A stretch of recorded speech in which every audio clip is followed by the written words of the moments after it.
Hello students, मैं आर्यन गुप्ता स्वागत करता हूं आपका इस वीडियो में, जिसमें आज हम लोग पढ़ने वाले हैं क्लास 12 फिजिक्स में अपना लेक्चर नंबर 10। आज की इस लेक्चर का नाम है वैद्युत क्षेत्र में द्विध्रुव की स्थितिज ऊर्जा। ये जो लेक्चर है कल वाले लेक्चर से मिलता है। आपको उस लेक्चर को देखकर फिर इसको देखना है। बहुत ही इम्पॉर्टेंट टॉपिक है, क्योंकि कभी कभी एग्ज़ाम में दोनों क्वेश्चन एक साथ पूछ लिए जाते हैं। तो आप लोगों के लिए बहुत ही इम्पॉर्टेंट वीडियो होने वाली है।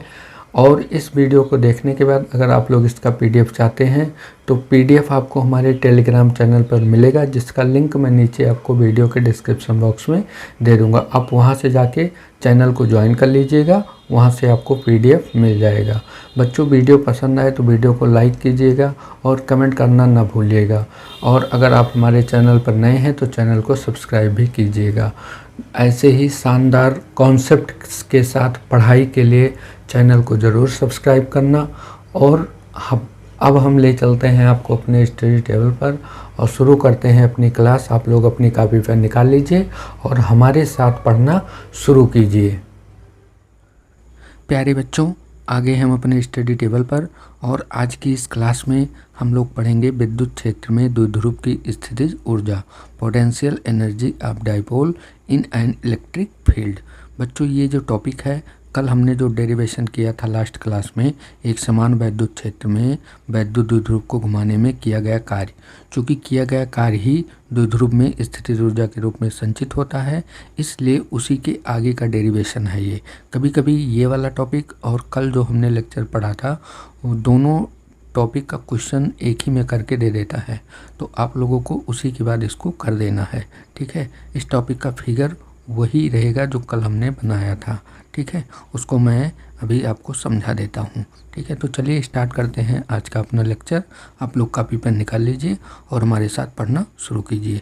तो बच्चों, विद्युत क्षेत्र में द्विध्रुव की स्थितिज ऊर्जा कैसे परिभाषित है, इसको मैं यहाँ पे लिख देता हूँ। ठीक है, लिख देता हूँ फिर आपको समझाता हूँ। चलिए देखिए बच्चों, यहाँ पर हमने लिख दिया है, मैं एक बार पढ़ रहा हूँ।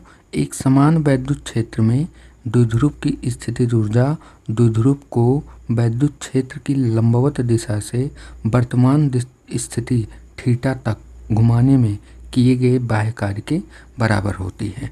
ठीक है, तो कल जो हमने डेरिवेशन किया था उसमें हमने एक वैद्युत द्विध्रुव को थीटा कोण पर रखा था, उसको हमने थीटा कोण घुमाने में किया गया कार्य निकाला था। मैं आपको फिगर दिखाता हूँ, आप लोगों को समझ में आएगा। ठीक है, देखिए बच्चों, यहाँ पर पहले वैद्युत द्विध्रुव थीटा कोण पर रखा था, उसके बाद जो है हमने इसको थोड़ा सा विस्थापित किया था, कितना, डी थीटा से विस्थापित करने में कार्य निकाला था। और उसके बाद उसी कार्य को हमने समाकलन कर दिया था कि कहीं भी अगर घुमाया जाए तो कितना कार्य किया जाएगा। अब यहाँ पर जो है इस वाले टॉपिक में कि विद्युत क्षेत्र में द्विध्रुव की स्थितिज ऊर्जा क्या होती है, तो हम यहाँ पर क्या करेंगे कि वैद्युत द्विध्रुव को पहले हम कैसे रखा हुआ मान लेते हैं, ऐसे वैद्युत क्षेत्र के लंबवत। ठीक है, वैद्युत क्षेत्र के लंबवत। उसके बाद वैद्युत क्षेत्र के लंबवत से हम उसको कैसे घुमाते हैं, इसकी वर्तमान स्थिति क्या है, थीटा एंगल पर।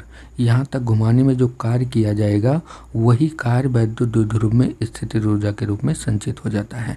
तो आप लोगों को अगर बनाना है तो यही फिगर बना सकते हैं, बस ये वाला लाइन नहीं रहेगा यहाँ पर। अगर आप चाहें तो इसको लंबवत ऐसे खींच सकते हैं, वैसे अगर नहीं खींचेंगे तो ये वास्तविक स्थिति है, वर्तमान स्थिति है, ऐसे आप लोग बना सकते हैं। ठीक है ना, तो मैं ये डेरिवेशन करता हूँ, इसी में जो फॉर्मूला यूज हुआ था उसी को हम लोग यहाँ पर लिखेंगे। ठीक है ना बच्चों, समझ में आया आप लोगों को। अब जो है यहाँ पर इसका मतलब क्या हुआ, इसका मतलब हुआ कि वैद्युत द्विध्रुव की स्थितिज ऊर्जा जो है द्विध्रुव को वैद्युत क्षेत्र की लंबवत दिशा से वर्तमान स्थिति थीटा, यानी पहला कोण कितना हो गया, 90 डिग्री। लंबवत का मतलब क्या होता है, वैद्युत क्षेत्र के लंबवत, तो 90 डिग्री हो जाएगा थीटा 1। और थीटा 2 जो होगा वो कहाँ तक होगा, थीटा तक होगा। तो यहाँ पर हम लिख देते हैं, आप लोग देखिए, अर्थात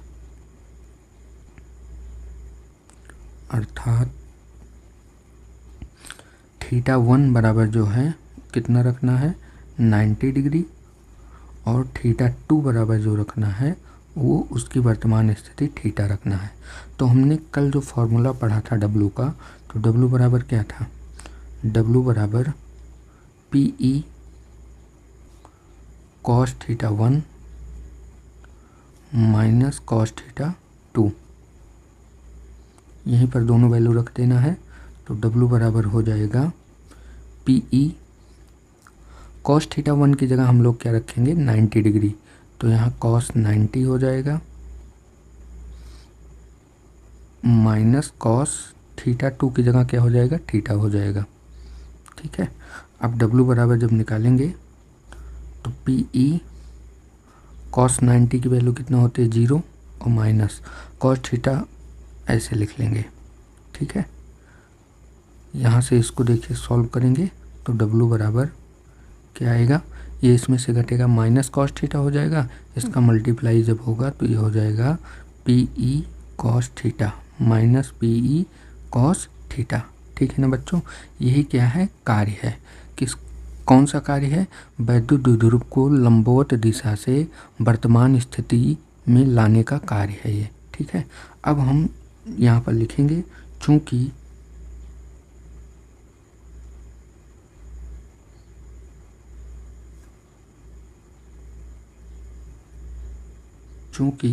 यही कार्य स्थितिज ऊर्जा के बराबर होता है, स्थितिज ऊर्जा के बराबर होता है,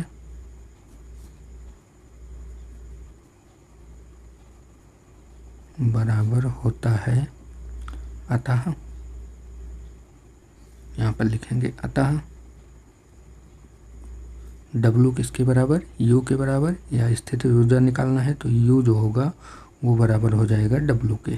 ठीक, तो इसका मान रख देंगे तो U बराबर W का मान क्या है minus P E cos theta, minus P E cos theta, यही क्या है वैद्युत द्विध्रुव को थीटा कोण तक घुमाने में किया गया कार्य है।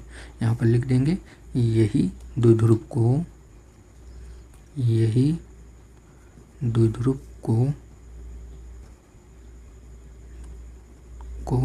थीटा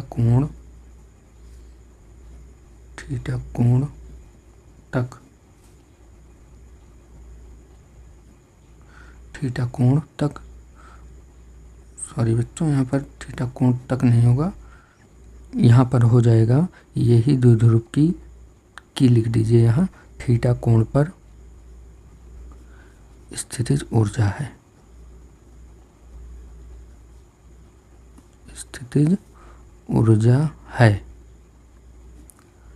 ठीक है ना बच्चों, समझ में आया आप लोगों को।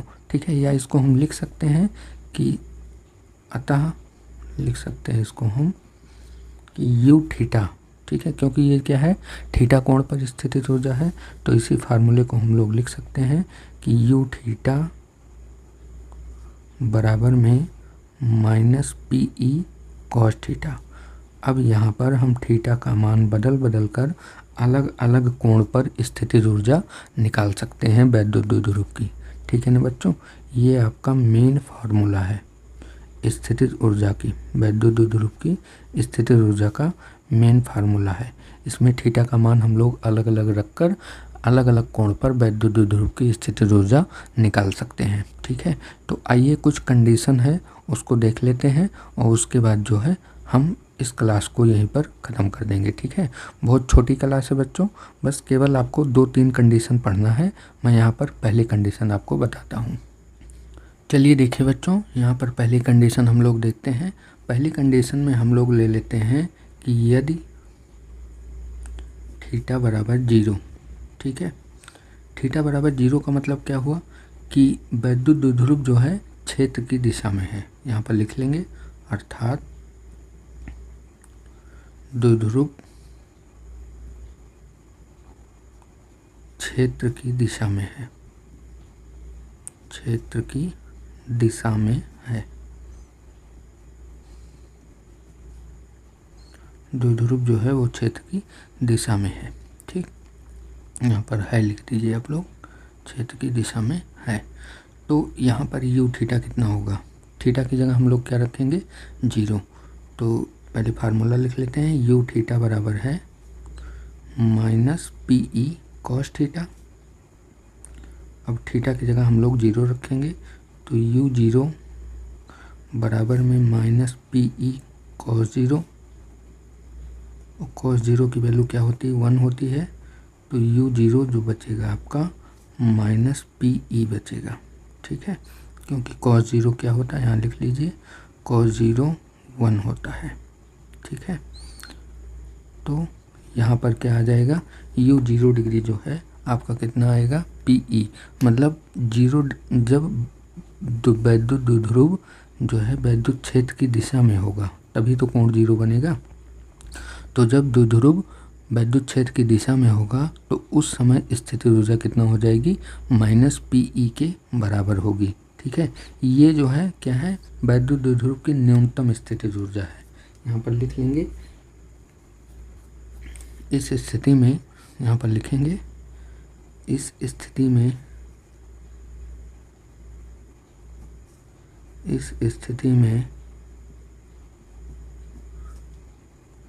द्विध्रुव की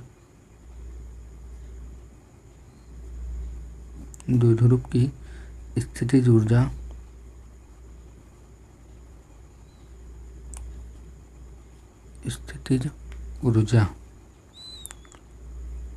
ऊर्जा न्यूनतम होती है। ठीक, क्योंकि माइनस लगा है यहाँ पर, तो क्या होती है, न्यूनतम होती है। ठीक है, अब अगर वैद्युत द्विध्रुव वैद्युत क्षेत्र की दिशा में रखा है तो ये उसकी क्या होती है, अस्थायी संतुलन की अवस्था होती है। तो हम इसको भी लिख सकते हैं कि अतः यह वैद्युत द्विध्रुव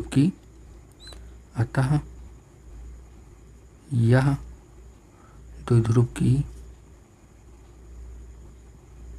द्विध्रुव की अस्थायी संतुलन की अवस्था है,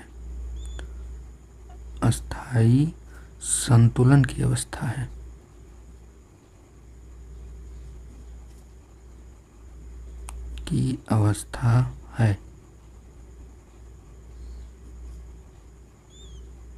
ठीक, ये हो गया आपका पहला कंडीशन।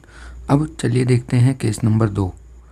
चलिए बच्चों, केस नंबर 2 देखते हैं। केस नंबर 2 हम यहाँ पर लिख लेते हैं कि यदि थीटा बराबर 90 डिग्री, अर्थात इसका मतलब क्या हुआ कि द्विध्रुव जो है क्षेत्र की दिशा के लंबवत है, अर्थात द्विध्रुव क्षेत्र की दिशा के लंबवत है। ठीक, लंबवत है। तो हम लोग निकालेंगे यू थीटा। तो यू थीटा बराबर होता है फार्मूला माइनस का पी ई कॉस थीटा। अब यहाँ पे थीटा बराबर हमें क्या रखना है, 90 रखना है। तो यू 90 डिग्री कितना हो जाएगा, minus P E cos 90। Cos 90 क्या होता है, 0 होता है। ठीक है, तो यू 90 जो हो जाएगा वो कितना हो जाएगा आपका, 0 हो जाएगा। क्यों, यहाँ पर लिख लेंगे, चूँकि कॉस 90 क्या होता है, 0 होता है। यानी जब वैद्युत द्विध्रुव जो है वैद्युत क्षेत्र की दिशा के लंबवत होगा उस समय इसकी स्थितिज ऊर्जा क्या होगी, 0 होगी। ठीक है ना बच्चों, समझ में आया आप लोगों को। यहाँ पर मैं इसको डिब्बे में बंद कर देता हूँ। ठीक है,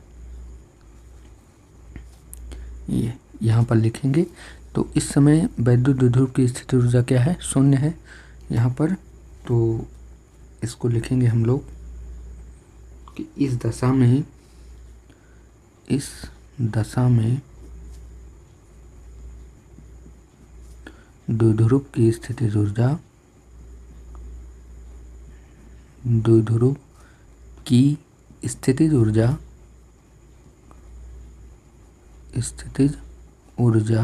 0 होगी। ठीक, ऊर्जा क्या होगी, 0 होगी। कब, जब वैद्युत द्विध्रुव क्षेत्र की दिशा के लंबवत होगा। ठीक है ना, समझ में आया बच्चों आप लोगों को। चलिए देखते हैं केस नंबर 3। ठीक है, केस नंबर 3 में हम ले लेते हैं कि यदि थीटा बराबर 180 डिग्री, ठीक, 180 अंश का मतलब हुआ कि अर्थात द्विध्रुव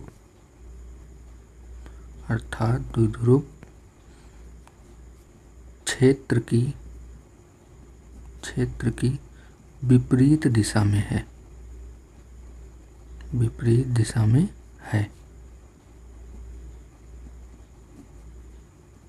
ठीक है बच्चों। तो यू थीटा कितना होगा? तो यू थीटा फॉर्मूला होता है -PE cos थीटा, और यहाँ थीटा बराबर हमें क्या रखना है? 180 रखना है। ठीक है, तो यू 180 बराबर में -PE और cos 180। cos 180 जो होता है वो क्या होता है? -1 होता है। तो यहाँ पर लिखेंगे -PE और cos 180 की वैल्यू -1, इसका मल्टीप्लाई होगा इसमें, तो ये हो जाएगा u 180 डिग्री बराबर PE। ठीक, ना प्लस चिन्ह और ना प्लस चिन्ह तो यहाँ पर है, लेकिन माइनस चिन्ह अब की बार नहीं रहेगा। यानी जो है ये वैद्युत द्विध्रुव की अधिकतम स्थितिज ऊर्जा होगी।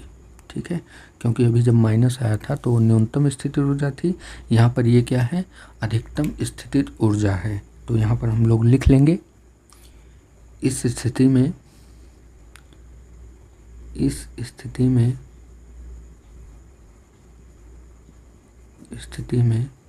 द्विध्रुव की स्थितिज ऊर्जा अधिकतम होती है,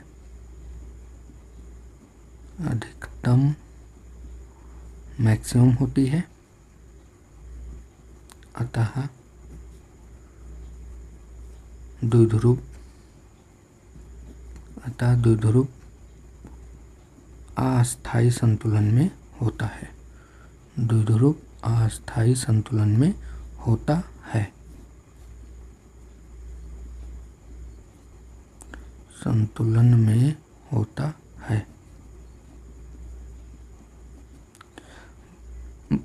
ठीक है बच्चों, अस्थायी संतुलन और अस्थायी संतुलन। अस्थायी संतुलन कब होगा?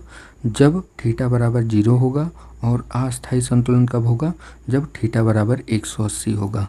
ठीक है, एग्जाम में अस्थायी संतुलन की स्थिति और अस्थायी संतुलन की स्थिति आपसे पूछी जा सकती है। ठीक है, इसको इंग्लिश में बोलते हैं स्टेबल इक्विलिब्रियम। ठीक है, और अस्थायी संतुलन को अनस्टेबल इक्विलिब्रियम बोलते हैं। तो ये क्या होते हैं? हमने आपको वैद्युत द्विध्रुव जब पढ़ाया था बलयुग्म का आघूर्ण, तो उसमें हमने आपको इसको बताया था। ठीक है, वीडियो का लिंक आपको नीचे डिस्क्रिप्शन बॉक्स में मिल जाएगा, आप लोग उस वीडियो को देख लीजिएगा। ठीक है, आप उस वीडियो को देखेंगे तो आपको अस्थायी संतुलन और अस्थायी संतुलन अच्छे से समझ में आ जाएगा। कल वाले लेक्चर में भी हमने आपको बताया था कि बलयुग्म का आघूर्ण वाला जो वीडियो है उसको आप लोग देखेंगे तो ये पूरा टॉपिक आपको एकदम क्लियर हो जाएगा। ठीक है, तो मेरी रिक्वेस्ट आप लोगों से यही है कि आप लोग उसको वीडियो देख लीजिएगा ताकि आप लोगों को बेहतर समझ में आ जाए। उसका लिंक मैं नीचे आपको डिस्क्रिप्शन बॉक्स में दे दूंगा और वीडियो के लास्ट में भी आपको मिल जाएगा। ठीक है ना बच्चों, ये आज का हमारा टॉपिक यहीं पर ख़त्म हो गया है। ठीक है, अगर हम लोग यहाँ पर अगर लिखना चाहें कॉन्क्लूजन रूप में तो इसको लिख सकते हैं कि वैद्युत द्विध्रुव की अस्थायी संतुलन की स्थिति कब होती है? जब वह वैद्युत क्षेत्र की दिशा में होता है। और अस्थायी संतुलन की स्थिति कब होती है? जब वह वैद्युत क्षेत्र की विपरीत दिशा में होता है। ठीक है, तो मैं यहाँ पर लिख दे रहा हूँ ताकि आप लोगों को याद रहे। ठीक है ना, उसके बाद हम लोग क्लास को एंड करते हैं। सभी बच्चे ध्यान देंगे, यहाँ पर हमने लिख दिया कि अतः स्पष्ट रूप से हम कह सकते हैं कि वैद्युत द्विध्रुव की अस्थायी संतुलन की अवस्था वह होती है जिसमें द्विध्रुव आघूर्ण वेक्टर P वैद्युत क्षेत्र की दिशा में हो। ठीक है, और दूसरा हमने क्या लिखा है कि वैद्युत द्विध्रुव की अस्थायी संतुलन की अवस्था वह होती है जब वैद्युत द्विध्रुव आघूर्ण वेक्टर P व वैद्युत क्षेत्र वेक्टर E विपरीत दिशाओं में होते हैं। ठीक है ना। जब वैद्युत क्षेत्र की दिशा में वैद्युत द्विध्रुव होगा तो अस्थायी संतुलन होगा, और जब विपरीत दिशा में होगा तो अस्थायी संतुलन होगा। ठीक है ना बच्चों, बहुत ही इम्पोर्टेंट टॉपिक है। हमने इस तरीके से इसको कंप्लीट कर लिया। अब अगर आप लोग इसका PDF चाहते हैं तो PDF आपको हमारे टेलीग्राम चैनल पर बिल्कुल फ्री मिलेगा। बस आप लोग वहाँ से जाके टेलीग्राम चैनल को ज्वाइन कर लीजिए और इसका PDF आपको वहाँ पर मिल जाएगा। ठीक है ना। तो मिलते हैं कल भी ऐसे एक मज़ेदार क्लास में। वैसे अभी इस लेसन को हमने आज क्या कर लिया, ख़त्म कर लिया है। अब बारी है न्यूमेरिकल्स की, इस लेसन के न्यूमेरिकल्स को करने की। तो कल से हम लोग अपना न्यूमेरिकल सेक्शन स्टार्ट करेंगे। पहले हम लोग NCERT न्यूमेरिकल करेंगे, फिर उसके बाद कुमार मित्तल की बुक के जितने भी न्यूमेरिकल हैं मैं सारे न्यूमेरिकल्स आपको एक एक कर बताऊँगा। ठीक है ना बच्चों। तो बहुत ही इम्पोर्टेंट होने वाली है कल से क्लास, क्योंकि न्यूमेरिकल की क्लास है। ठीक है। तो मिलते हैं कल की क्लास में। तब तक के लिए आप लोग पढ़ाई करते रहिए, मस्त रहिए। जय हिंद, जय भारत।